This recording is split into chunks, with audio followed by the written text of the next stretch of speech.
कलप कलप मन रोए मैया हो, कलप कलप मन रोए मैया हो, तोर तरस पर तरसे नैना हो, तोर तरस पर चक चिड़ैया हो।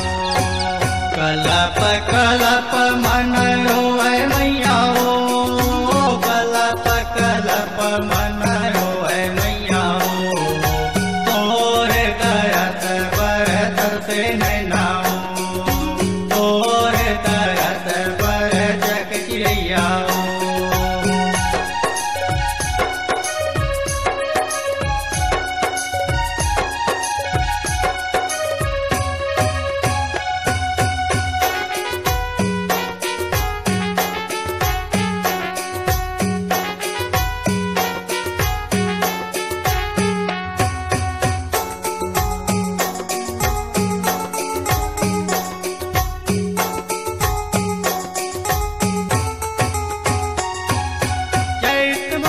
चकी चकहा चंडी चंडी घोरावे माँ चंडी चंडी घोरावे।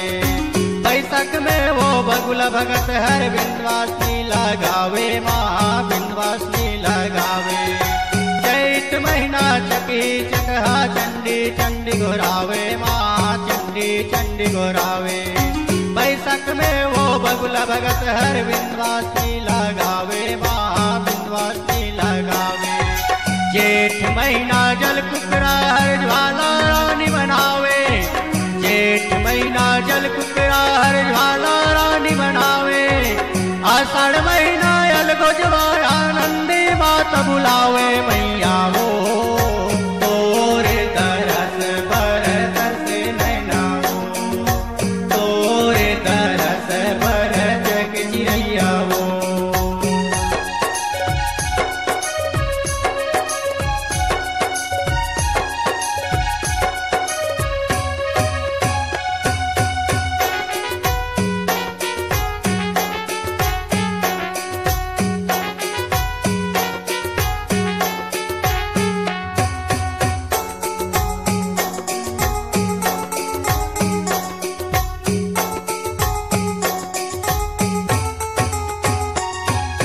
सावन महीना सुवसल है शारदा माता मनावे माँ शारदा माता मनावे।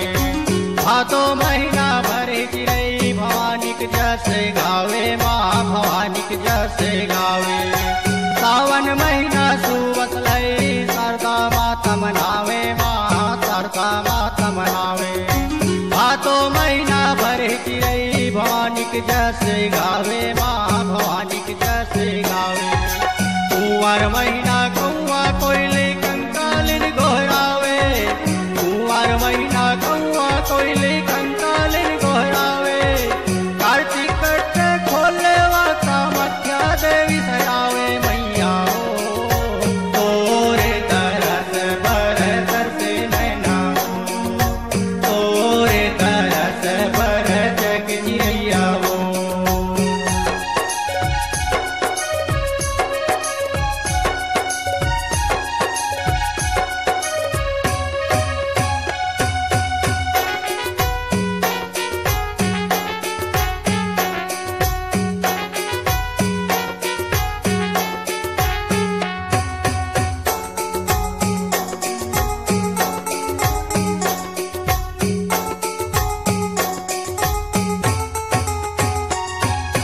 अखन गावे अनल पंछी आदि शक्ति चरित्र महायादि शक्ति चरित्र।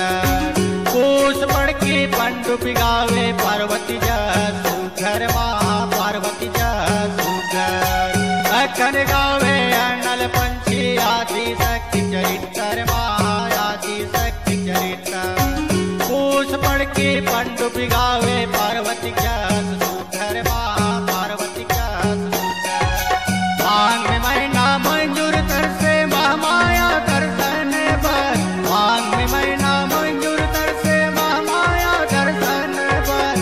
फागुन में फूल चुकी फिर अंतिम माता सुमरे दिन भर मैया हो, तोरे तरस पर तरसे नैना हो, तोरे तरस पर चक